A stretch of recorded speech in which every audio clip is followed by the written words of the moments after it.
हम उस परमानंद को प्राप्त हों जहां अशांति, दुख, क्लेश, बंधन, कोई द्वंद्व किंचन मात्र भी नहीं, पर ये केवल प्रभु की ही आज्ञा पर चलने पर संभव है।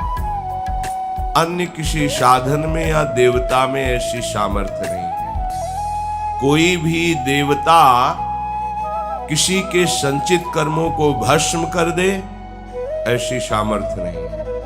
कोई भी देवता किसी के सत्कर्म को निष्फल कर दे, ऐसी सामर्थ्य नहीं। कोई भी देवता किसी के प्रारब्ध का नाश कर दे, ऐसी सामर्थ्य नहीं। कोई भी देवता किसी को मोक्ष या परम पद प्रदान कर दे, ऐसी सामर्थ्य नहीं। ये सामर्थ्य एकमात्र भगवान श्री हरि में है। वो अपने शरणागतों के समस्त संचित कर्मों को भस्म कर देते हैं और क्रियमाण शुभ अशुभ को निष्प्रभावित कर देते हैं और प्रारब्ध को भोगने की सामर्थ्य दे देते हैं और बहुत बड़े प्रारब्ध को सूक्ष्म में भुगता करके उसे अपना परम पद प्रदान करते हैं। पर ये रहस्य ना जानने के कारण जिनका ज्ञान, जिनका विवेक कामनाओं के द्वारा अपहरण कर लिया गया है, तो वो अन्य देवी देवताओं की आराधना करके अपनी कामना पूर्ति चाहते हैं। पहली बात तो आप ये समझ लीजिए कि आप जिस मानव शरीर को प्राप्त किए हैं उसकी देवता भी चाह करते हैं।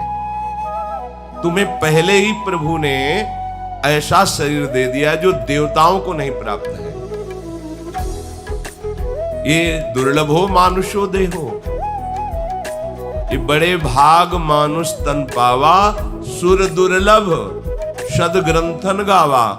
समस्त सत शास्त्रों में ऐसा कहा गया है कि मानव शरीर देवताओं को भी दुर्लभ है।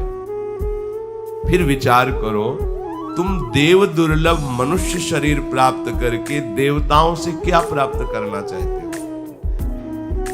पहला ही जो तुम्हें शरीर मिला है वही उनके लिए दुर्लभ है, क्योंकि शरीर से तुम प्रभु श्री कृष्णचंद्र जी का आश्रय लेकर उनका भजन करके देवलोक का भी, महालोक, जनलोक, तपलोक, ब्रह्मलोक का भी अतिक्रमण करके आप परम पद पर आरूढ़ हो जाएंगे। जो देव शरीर से नहीं हो सकता वो मानव शरीर से होता है। अब इस सुदुर्लभ मानव देह को प्राप्त करके कुछ वासनाओं से पीड़ित होकर अपनी कामना की पूर्ति के लिए हम किसी व्यक्ति का भजन करने लगते हैं। वो बड़े आदमी हैं, हम पर कृपा करेंगे, हमें कुछ धन दे देंगे, हमारी सुरक्षा कर देंगे, हमारा परिवार सुखी रहेगा, हम सुखी रहेंगे। ज्ञान अपहृत हो गया है। वो अमुक देवता हमारी कामना की पूर्ति कर देंगे, ऐसा ऐसा अनुष्ठान किया जाए, ऐसा ऐसा भजन किया जाए देवताओं का, तो हमें कामना की पूर्ति कर देंगे। अच्छे से समझ लीजिए, इनको जितना सामर्थ्य भगवान ने दिया है, बस उसके अंतर्गत आपकी जो साधना होगी उसका वो फल दे देंगे। वो भी सांगो पांग हुई तो, नहीं तो नहीं। लेकिन प्रभु की उपासना में यदि त्रुटि भी हो गई तो फल में त्रुटि नहीं होती। भगवत आराधन करने वाले हरि शरणागत से यदि त्रुटियां भी हो गई, गलतियां भी हो गई, कमियां भी हैं, तो भी वो परम पद को प्राप्त हो जाएगा। और सांगो पांग किसी देवता की आराधना की तो उसमें सामर्थ्य है ही नहीं कि वो परम पद दे सके। वो स्वयं अधिकारी नहीं है, तो आपको कैसे दे देगा? वो स्वयं कल्याण और मोक्ष को प्राप्त नहीं होगा तो आपको कैसे दे देगा? पर प्रायः ये सतवाक्य सबकी श्रवणेंद्रिय का सौभाग्य नहीं कि प्राप्त कर सके। हरि से परिचय न होने के कारण वो अन्य भावों में विचरण करता रहता है, भगवत भाव का आश्रय नहीं लेता। यद्यपि प्रभु ही सब रूपों में है, सब देवताओं के रूप में भी प्रभु है, पर भगवत भावना होने के कारण प्रभु से बिलग मानकर किसी अन्य नाम रूप देवता की आराधना यदि करता है तो उस नाम रूप देवता वाले को प्रभु ने ही सामर्थ्य दी है, पर एक सीमा में, एक अधिकार के अनुसार। उसमें किसी अन्य की सामर्थ्य नहीं है। जैसे देवताओं में महाबली पवन देव, अपार बल, लेकिन ये बल भगवान के द्वारा ही दिया गया है। देवताओं में महान तेजस्वी अग्निदेव, और इनको सामर्थ्य भगवान से ही मिली हुई। सत्संग में कई बार सुनाया है, एक बार समस्त देवता दैत्यों पर विजय प्राप्त करके विजयोत्सव मना रहे थे। अप्सराएं नृत्य कर रही थी, गंधर्वगण गान कर रहे थे, देवता उन्मत्त हो रहे थे। श्री भगवान ने देखा कि विजयश्री की उन्मत्तता से युक्त है, इनको ये पता नहीं कि विजयश्री कहां से प्राप्त होती है। अचानक सभा के जहां तक नजर पहुंच सके उस जगह भगवान भयानक यक्ष के रूप में प्रकट हो गए। सबकी दृष्टि गई, सभा में जो नृत्य गान वाद्य हो रहा था रुक गया। कौन है ये इतना भीषण रूपधारी? और त्रिभुवन में ऐसा कौन है कि देवराज इंद्र की सभा में ऐसे अवहेलनात्मक भाव से खड़ा है? पहले तो आकर प्रणाम करना चाहिए, क्योंकि देवराज इंद्र त्रिभुवन के सबसे बड़े देवता हैं, समस्त देवताओं के राजा हैं, इसीलिए देवताओं के इंद्र हैं। ये कौन है जो बिना नमस्कार किए ऐसे ही खड़ा है? देवराज इंद्र ने कहा कि परिचय प्राप्त करके लाओ। भगवान पवन देव जी गए, कहा तुम कौन हो? तो कहा पहले आप अपना परिचय बताइए। बोले मेरा नाम पवन देव है, मरुत। प्रभाव क्या है आपका? हम चाहें तो पूरे त्रिभुवन को एक क्षण में नष्ट कर सकते हैं। प्राणवायु के रूप में हमारा ही बल है और पूरे त्रिभुवन को एक सूखे तिनके की तरह उड़ाकर नष्ट कर सकता हूं। एक तिनका प्रकट किया यक्ष भगवान, कहा केवल बातें ही बनाते हो कि सामर्थ्य भी? जरा इस तिनके को उड़ा के दिखाओ। पवन देव जी के सामने ऐसी बात कह देना है तो बहुत उपहासास्पद हुई। पवन देव ने सामर्थ्य, पूरी सामर्थ्य लगा के देखो, पूरी सामर्थ्य लगाई, तिनका हिला भी नहीं।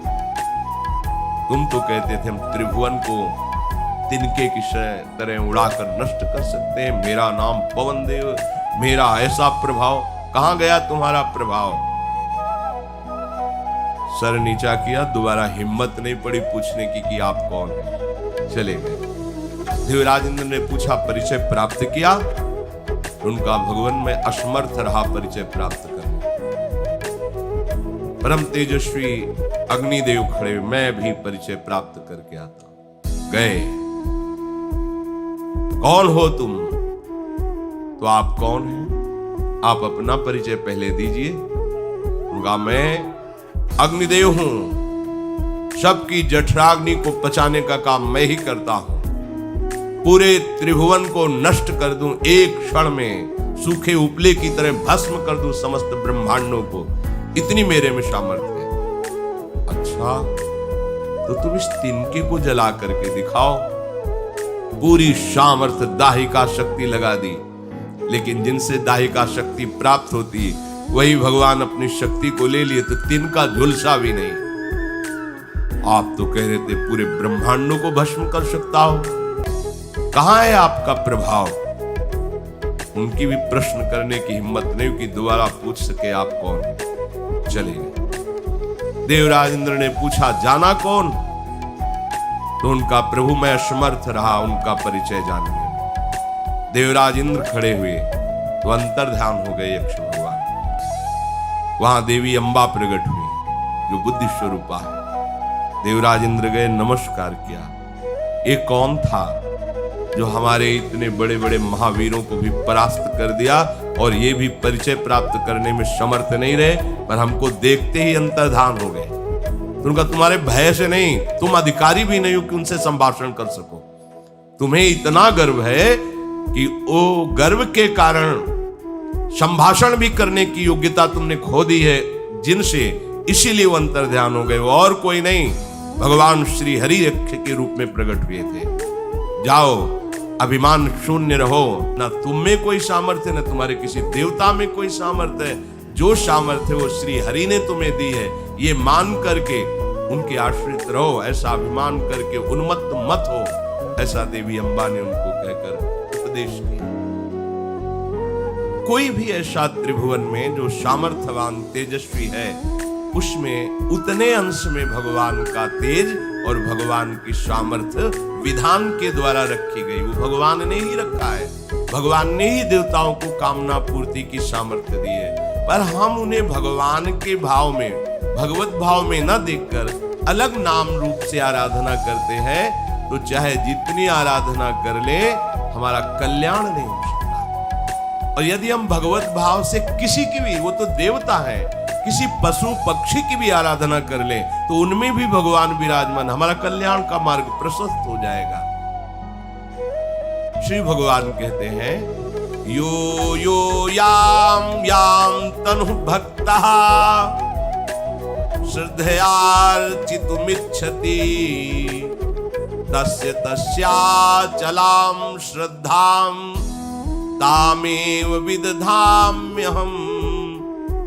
हे अर्जुन, जो भक्त जिस जिस देवता को अपना आराध्य देव मान करके श्रद्धा पूर्वक अपना कामना पूर्ति के लिए यजन करता है, पूजन करता है, तो मैं उसी देवता में उसकी श्रद्धा को परिपक्व कर देता हूं, दृढ़ कर देता हूं।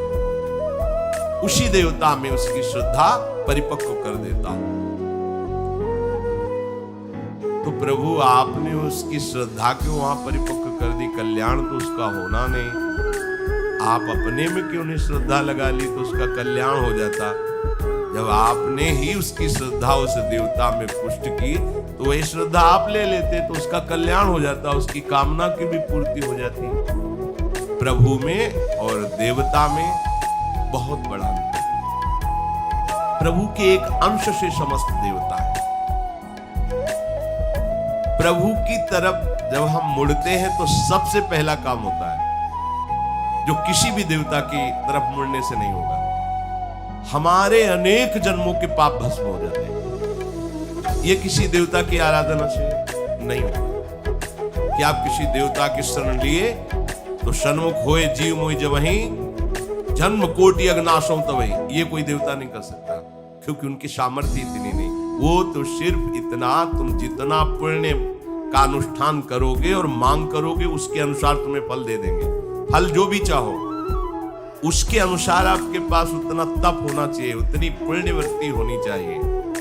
पर हमारे कृपालु श्री हरि की तरफ चलने में ऐसा नहीं। जो ही आप मुड़े, अभी कुछ किया नहीं, केवल भगवद आश्रय लिया, तो अनेक जन्मों के पापों को भस्म कर देते हैं। अब आपने कामना की, धन की, पुत्र की, जो भी, वो देखेंगे कि उचित है कि नहीं, तुम्हारा मंगल होगा कि नहीं। वो मंगल भवन है, देखा, हाँ ठीक है। अगर ये कामना इसकी पूर्ति हो जाएगी तो ये आगे बढ़कर के भजन करते हुए परम पद को प्राप्त होगा। ज्यादा प्रयास नहीं करना पड़ेगा, आपकी कामना पूर्ति हो जाएगी और आपका परम कल्याण का मार्ग भी प्रशस्त हो जाएगा, भगवत प्राप्ति भी हो जाएगी। पर ये किसी देवता में नहीं सामर्थ्य है, क्योंकि खुद भगवत प्राप्ति की योग्यता वाले शरीर में ही नहीं है। भगवत प्राप्ति की योग्यता का तो एकमात्र मानव देह का ही वर्णन किया गया शास्त्रों में। साधन धाम मोक्ष कर द्वारा साक्षात मानव देह। तो भगवान इसलिए सबकी श्रद्धा को अपनी ओर नहीं आकर्षित करते कि सबको मानव देह में स्वतंत्रता दी है। तुम भूत में श्रद्धा करो, पितर में श्रद्धा करो, देवता में श्रद्धा करो, या आसुरी भाव में, काम क्रोध आदि में किए ही हो, या और घृणित भाव, स्वतंत्र हो। इस समय तुम जो चाहो कर सकते हो। नवीन कर्म करने का पूरा अधिकार है। भगवान इतनी बात की तुम्हें स्वतंत्रता दिए कि मानव शरीर तुम्हें 80 वर्ष 100 वर्ष जो भी मिला है, इसमें जो चाहो तुम कर सकते हो, भगवान विक्षेप नहीं पहुंचाएंगे। ये लोग कहते हैं भगवान इसको नष्ट क्यों नहीं कर सकते, ये पापाचरण करता है, भगवान तो सर्व सामर्थ्यशाली, अभी इसको नष्ट कर दे। नहीं करेंगे, समझ दिया है। इतनी साल की आयु है, तुम घोर पापाचरण कर लो जितना करना चाहते हो, या तुम पुण्य कर लो या भजन करके भगवत प्राप्ति करो, पूरी स्वतंत्रता है। तभी भगवान किसी को बीच में नहीं छोड़ते। हाँ, कोई महत अपराध कर दोगे तो तुरंत दंड विधान लागू हो जाएगा, नहीं तो घोर पापाचारी को भी सुखपूर्वक जीते हुए देखा जाता है। नहीं छेड़ेंगे भगवान, ये स्वतंत्रता दी है। बाद में जब परिणाम आएगा तब तुम्हारे होश खराब होंगे। तो भगवान कहते फिर मेरे द्वारा मनुष्य को दी हुई स्वतंत्रता की सार्थकता कहां रहेगी?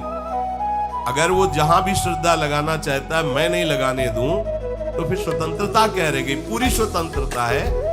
तुम भूत पूजो, पितर पूजो, देवता पूजो, काम क्रोध आदि की पूजा करो, जैसे चाहो वैसे जियो।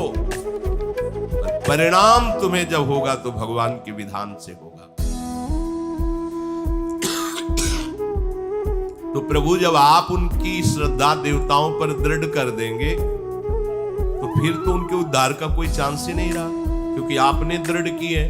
आपके द्वारा दी हुई श्रद्धा वो मिट तो सकती नहीं, और देवता परम कल्याण कर नहीं सकते, तो फिर प्रभु उनका तो कभी भी पतन का समाधान नहीं हो सकता, वो तो गिरते चले जाएंगे। कह रहे देवताओं के प्रति मैं श्रद्धा दृढ़ करता हूं, पर उनकी इच्छा के अनुसार जिस दिन वो इच्छा का त्याग कर देंगे वो श्रद्धा से मुक्त हो जाएंगे। क्योंकि कोई भी देवता से प्यार नहीं करता, केवल देवता से अपनी कामना की पूर्ति करता है। आज तक ऐसा नहीं हुआ कि कोई देवता का ध्यान करके अश्रु प्रवाह करते हुए पुलकित होकर उसके गीत गा रहा हो। ये केवल श्री हरि का ही होता है, कहीं त्रिभुवन में दूसरे का। किसी भी देवता से यदि हम आराधना करते हैं तो अपनी कामना पूर्ति की, तो वो श्रद्धा केवल उतनी तक है जितनी तक इच्छा है। और अगर इच्छा का परिवर्तन कर दो तो श्रद्धा का परिवर्तन, कि बहुत कामनाओं में भटक ले, अब निष्काम होकर के हम वो भजन करना चाहते हैं जिससे आवागमन मुक्त हो जाए, तो आपको मार्ग मिल जाएगा, आपकी श्रद्धा का मार्ग बदल जाएगा, वो प्रभु की तरफ हो जाएगा। इच्छा बदलने में मनुष्य स्वतंत्र है, और हमने उसकी इच्छा के अनुसार श्रद्धा पुष्ट की है। जहां इच्छा बदली तो श्रद्धा भी बदल जाएगी, जहां लगाना चाहेगा वहां फिर लगा देंगे हम। भटकते हुए अनंत जन्म व्यतीत हो जाते हैं। सातया श्रद्धया युक्तस् तस्याराधन मीहते लभते च ततः कामान मयैव विहितान हितान।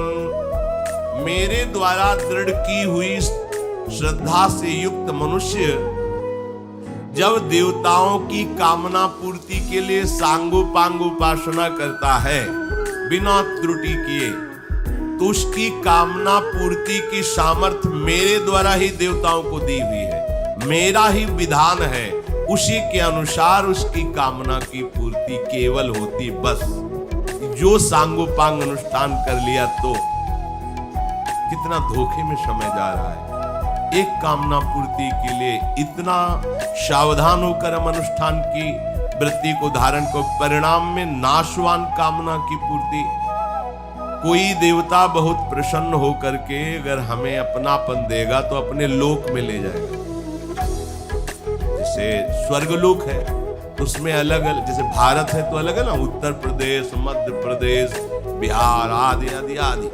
ऐसे ही स्वर्गलोक, एक लोक मृत्युलोक, मृत्युलोक में कितने देश, एक देश में कितने प्रदेश, प्रदेश में कितने नगर, ऐसे ही स्वर्गलोक।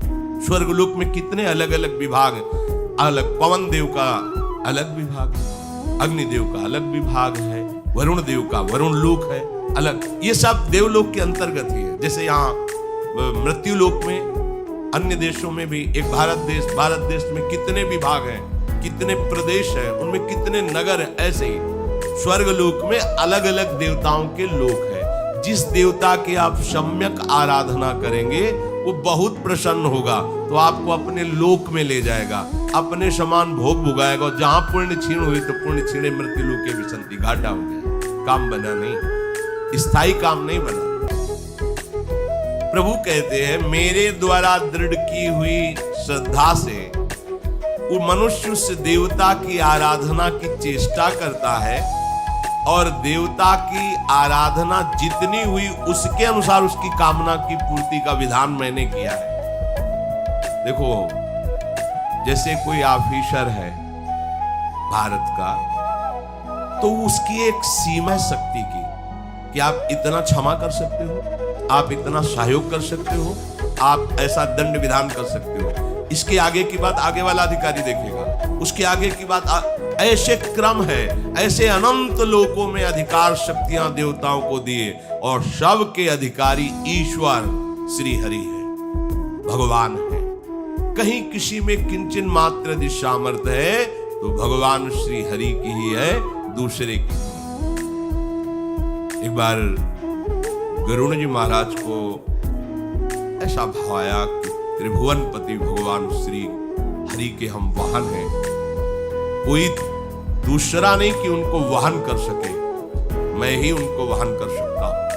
क्योंकि जहां आदेश होता है हरि वाहन प्रभु को विराजमान कराकर शाम वेद के द्वारा पंखों की स्तुति, पंखों से जो स्तुति प्रकट होती है वो भगवान को प्रसन्न करते हुए होते रहते हैं। जैसे गाड़ी में नहीं वो टेप लगा दे तो गाना बज रहा है, बाजे बज रहे हैं, मस्ती से गाड़ी चला रहे हैं, ऐसे भगवान के वाहन है गरुड़ जी महाराज। जब भगवान आरूढ़ होते हैं तो पंखों से शाम वेद शुरू हो जाता है, सुंदर शाम वेद, भगवान की स्तुति का गान कर रहे हैं, पंखों से आवाज निकलती है और भगवान गरुड़ देव अत्यंत तीव्र गति से चलते हैं। वो इतना बल है कि जब अपनी माँ की आज्ञा पालन करने के लिए अमृत का कलश उठाने के लिए देवताओं के पास गए और देवताओं को सूचना हो गई तो सब दैवी शक्ति से संपन्न देवता एक साथ टूट पड़े गरुड़ जी पर। एक पंख के प्रहार से सबको अमरत्व प्राप्त किया, सबको मूर्छित कर दिया। कलश ले देवराज इंद्र ने वज्र मारा तो एक छोटा सा पंखा गिरा दिया और कहा कि तुम्हारे वज्र का सम्मान करने के लिए ऐसा कर रहा हूं। बोले हे महाबली, मैं तो आपके बल का अंत ही नहीं पा रहा हूं, हमारे देवताओं को कोई परास्त कर सके भगवान श्री हरि के सिवा ऐसा कोई है नहीं, क्योंकि इनमें बल दिया गया है। तो आप में कितनी सामर्थ्य मैं जानना चाहता हूं। दूंगा पूरी तो मैं भी वर्णन नहीं कर सकता, पर इतना जरूर है कि अनंत ब्रह्मांडों समस्त हम अपने एक पंखे में रख के आराम से उड़ सकते हैं। अनंत ब्रह्मांडों को अपने एक पंखे में रख के आराम से उड़ सकते हैं, क्योंकि स्वयं हरि को जिनके रोमकूप में करोड़ों ब्रह्मांड वास करते। तो जब गरुड़ जी को ऐसा भाव आया कि मैं तो हरि को लेके उड़ता हूं, तो एक पंजा प्रकट हुआ और उनकी पीठ पे ऐसे जे हुए तो झप से ऐसे साधारण पक्षी की तरह गिर गए और उठने की भी हिम्मत नहीं हुई, प्राण जाने लगे उसके भार से, पंजे के भार से। तब पुकारा त्राहिमाम, हे रमाकांत, हे हरि मेरी रक्षा करो। प्रकट हो गए, बोले अभी तो केवल पंजा रखा है, हम नहीं बैठे। हे गरुड़, हम अपने ही बल से अपना वाहन करते हैं, हमें कोई वाहन कर सके ऐसा कोई है नहीं। समझो, तुम हमारे पंजे को भी नहीं सह सकते हो। ऐसे महाबली गरुड़ को भगवान ने दिखाया एक पंजे का भार नहीं सह सकते, कि मेरा भार अनंत बलशाली प्रभु श्री हरि है, अमित महिमा, अमित पराक्रम। तो जैसे सरकारी अफसरों को सीमित अधिकार दिया जाता है, वो अपने अधिकार के अनुसार ही क्षमा कर सकते हैं या दंड दे सकते हैं, ऐसे देवता जन हैं। भगवान ने एक सीमित अधिकार इनको दिया है।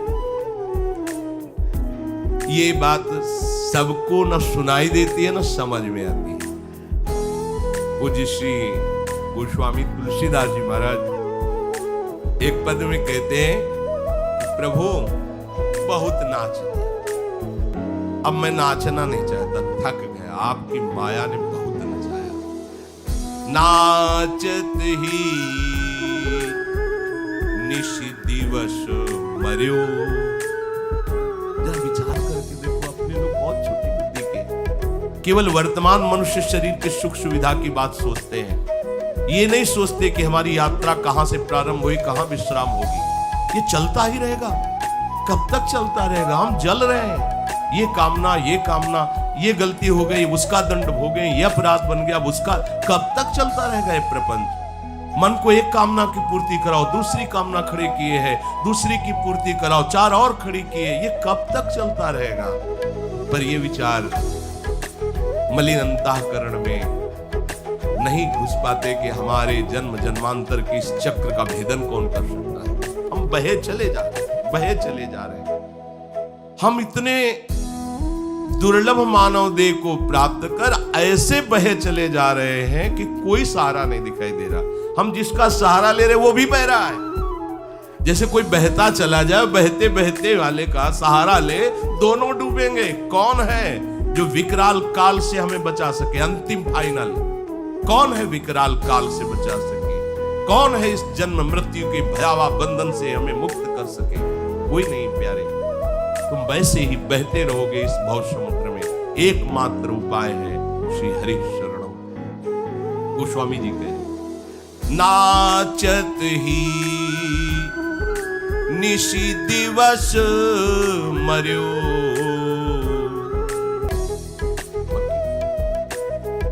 पहले जलाता है कि ये भोग करो मन।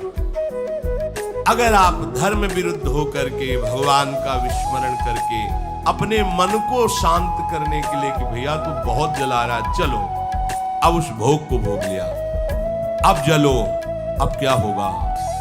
इसका दंड विधान क्या होगा? अगर कोई जान गया तो क्या होगा? इतने प्रकार के भय मन में उपस्थित कर देता है, बंधता चला। सच्ची मानिए, भोगते समय तुम्हें समझ में नहीं आ रहा। अब जब तुम भोगते भोगते उससे दुखी हो गए और निकलना चाहते हो, तो वो नहीं निकलने देगा जिसको भोगा है। ऐसे ही चल दोगे, ऐसे ही छूट जाओगे कि हमारा मन हुआ भोग लिया, हमारा मन हुआ चल दिया। अब नहीं, तुम्हारा कर्म तुम्हें नहीं छोड़ेगा। विषाद, भय, क्लेश, चिंता और नवीन भोगने की तृष्णा बस गए। विषय चुगा जिन चुगय मन, चुगत कछुक सुख होए, फिर फांसी ऐसी परे तेषम दुख न कोई। आप अविवेकवान हैं इसलिए नहीं समझ पा रहे। विषय चुगा चुनने में मस्त हो, नहीं समझ रहे, जीव नहीं समझ रहे। जो तुम आचरण कर रहे हो वो कर्म ही इतना भयानक है, तुम्हें वैसे ही मारेगा। और इतना ही नहीं है, ये तो केवल उसका ब्याज है, मूल तो नरक भोगना पड़ेगा। ये भयावह, ये दुष्ट मन कैसे तुम्हें बताएं कितना नीच है। एक तरफ सलाह देता है भोग लो, दूसरी तरफ भय देता, क्यों भोगा, क्यों फंसा मैं, अब नहीं करूंगा। उसी के दूसरे क्षण फिर तीसरे भोग में फंसा देता है। इसकी चाल को कोई समझ पा रहा है? ये हमारा मित्र है। ये नीच मन हमको प्रतिपल ऐसे फंसाता चला जाता है कि आज सत्संग मिला, आप सोचते हो निकल जाएं, तो आप देखो आपको कैसा भय प्रदान करेगा। निकलने की सोचते ही सैकड़ों भय आके खड़े हो जाएंगे। कैसे निकलोगे? क्योंकि जिन कर्मों को भोगा है वो कर्म तुम्हें नष्ट करेंगे पहले। वो अगर हिम्मत करके कि जो हुआ सो हुआ, अब भले गला कट जाए, अब मैं बुरा आचरण नहीं करूंगा, भजन करूंगा, जो पूछा जाएगा मैं सत्य बता दूंगा, हर दंड स्वीकार करूंगा, भगवान को नहीं, कोई बाल बांका नहीं कर सकता। वो कर्म नष्ट हो जाएगा और आपका मार्ग प्रशस्त हो जाएगा। पर ये भय ऐसा नहीं है, ऐसे नहीं बोल पाओगे बिना हरि आश्रय के। तुम भजन करना चाहते हो तो अब हम क्या करें? हमें क्यों फंसाया? तुम भजन करना चाहते हो, बच्चे पैदा कर दे, इनको कौन देखेगा? तुम भजन करना चाहते हो, ये सब प्रपंच कैसे करके दिखाओ भजन। ये बाहरी और अंदर तुम्हारे मन खिलाफ हो गए, नहीं करने देगा भजन। अब कहते हम तो करना चाहते पर कोई हमें पकड़े, कोई नहीं पकड़े, तुम्हारा कर्म तुम्हें पकड़े। हिम्मत करो, एक बार निकलो, ये दलदल निकालने के लिए हरि तैयार है। तुम तैयार हो जाओ, हाँ में हाँ मिलाओ, एक झटके में बाहर हो। ये दलदल धीरे धीरे पार नहीं हुआ जाता, अगर धीरे धीरे तो धंसता है, झटके से निकला जाता है। इतने भय है कि आप सोचना, जरा सोचना हमारी बात को कि आज से मैं नियम लेता हूं, अधर्माचरण नहीं करूंगा, अनुचित भोग नहीं भोगूंगा, भजन करूंगा। बस इतनी बात मन में लाओ और फिर डायरी में लिखो आपको मन कितना भयभीत करता है। देखना, चलते हैं वृंदावन वास करते, निश्चय करो, लिखो डायरी में क्या मन पेश कर रहा है। धज्जियां उड़ा देगा तुम्हारी वृंदावन वास की बात सोचते ही, भगवत प्राप्ति की बात सोचते ही। ये छोटा मोटा शत्रु नहीं है, ये किसी देवता के आश्रय से भजन से ठीक होने वाला है, ये केवल भगवान के आश्रय से। गोसाई जी कह रहे हैं, तब ही ते न भयो हरि थिर, जब ते जीवन नाम धर्यो, नाचत ही निश दिवस मर्यो। हरि जब से आपसे विमुख हुआ